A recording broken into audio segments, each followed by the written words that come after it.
Hello guys, full వీడియోతో అయితే మీ దగ్గరికి వచ్చేసాను. సో మనం ఈ రోజు అయితే ఢిల్లీలోని ఇండియా గేట్ కి అయితే వెళ్తున్నాం. ఢిల్లీ మెట్రో యాజ్ యూజువల్ గా సెంట్రల్ సెక్రటేరియట్ కి అయితే టికెట్ తీసుకోవాలి. న్యూ ఢిల్లీ అయినా సరే, మన ఓల్డ్ ఢిల్లీ రైల్వే స్టేషన్ నుంచి అయినా సరే, ఎక్కడి నుంచి అయినా సరే సెంట్రల్ సెక్రటేరియట్ కి అయితే టికెట్ తీసుకోవాలి. మనమైతే ఆన్లైన్లోనే తీసుకున్నాం, లైన్లో కూడా నిలబడాల్సిన అవసరం లేదు. సో అక్కడి నుంచి 20 రూపీస్ ఇస్తే మనల్ని ఆ ప్లేస్ దగ్గర వాడు డ్రాప్ చేస్తారు ఆటోలో, ఎనీ క్యాబ్స్.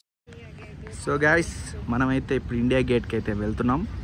ఇండియా గేట్ గురించి పూర్తి హిస్టరీ మీకు తెలియాలనుకుంటే ఛానల్ని సబ్స్క్రైబ్ చేసుకోండి. మొత్తం హిస్టరీ చెప్తాను మీకు. సో చూసారా, వెళ్తా ఉన్నాము ఇండియా గేట్కి అయితే. ఇక్కడ చూస్తున్నారు కదా ఫౌంటైన్ ఎంత బాగుందో. ఇండియా గేట్కి వెళ్తాం. సో గైస్, మనం ఇండియా గేట్ గురించి తెలుసుకునే ముందు ఇది ఎప్పుడు బిల్డ్ చేశారు అంటే కట్టారు అనే దాని గురించి తెలుసుకుందాం. 1921లో స్టార్ట్ చేస్తే 31కి కంప్లీట్ అయిందండి ఇది. సో గైస్ చూసారు కదా, అండర్ బ్రిడ్జ్లో అయితే మనం ఇప్పుడు ఇండియా గేట్కి వెళ్ళాలి. చూస్తున్నారు కదా, ఇదే అండర్ బ్రిడ్జ్లో అయితే వెళ్ళాలి మనం ఇండియా గేట్కి. Yes go. సో మనం అండర్ టన్నెల్ నుంచి వెళ్తూ ఉంటే, సో దీని యొక్క హిస్టరీ ఓన్లీ ఇండియా గేట్ గురించే కాకుండా మన ఢిల్లీ గురించి మొత్తం హిస్టరీ ఇక్కడ ఉంటుంది. ఢిల్లీలో ఫేమస్ ప్లేసెస్ ఎక్కడెక్కడైతే ఉన్నాయి, ఢిల్లీలో ఎప్పుడు వీటి యొక్క నిర్మాణం స్టార్ట్ అయింది, వీటి ఫేమస్ ఎందుకు అయింది అనే దాని గురించి డీటెయిల్స్ అన్నీ ఉంటాయి గైస్. సో మనకి స్వాతంత్రం వచ్చినప్పుడు ఫొటోస్, మన గాంధీ గారి గురించి, నెహ్రూ గారి గురించి ఫొటోస్, దానికి ఎలా వెళ్ళాలి, వీళ్ళు ఎలా ప్లాన్ చేశారు, సో ఇవన్నిటి కూడా బ్లూ ప్రింట్స్తో సహా ఉంటాయి గైస్. సో ఫేమస్ ప్లేసెస్ కూడా ఉంటాయి ఢిల్లీలో, ఏవైతే చూడాలి, ఇక్కడ దగ్గరలో ఏ ప్లేసెస్ ఉంటాయి అనేవి కూడా ఉంటాయి. సో మనం ఆ అండర్ టనల్ నుంచి దాటుకుంటూ మనం పైకి అయితే వెళ్ళామంటే, సో మనమైతే ఇండియా గేట్కి రీచ్ అవుతాం. సో గైస్ చూస్తున్నారు కదా, ఇదే ఇండియా గేట్.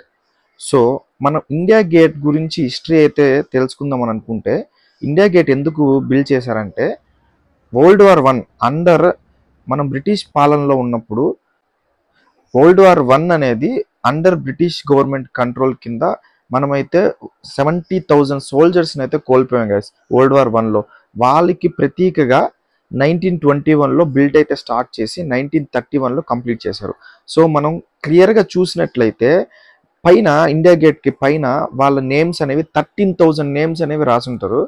సో మన ఇండియాలోనే యుద్ధంలో చనిపోయిన వారి కోసం కట్టిన గ్రేటెస్ట్ వాల్ ఏదన్నా ఉంటే ఇదే. మీకైతే కనపడుతుంది కదా, వాళ్ళ నేమ్స్ అయితే దానిపైన అయితే రాయడం జరిగింది.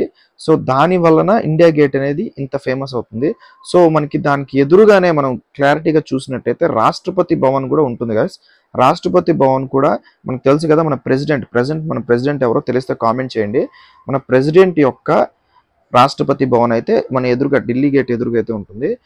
క్లారిటీగా చెప్పాలంటే రిపబ్లిక్ డేలో మన సోల్జర్స్ అనేది పెరేడ్ చేస్తారు కదా, ఫ్లాగ్ హోస్టింగ్ చేస్తారు కదా మన పిఎం మోడీ అనేది.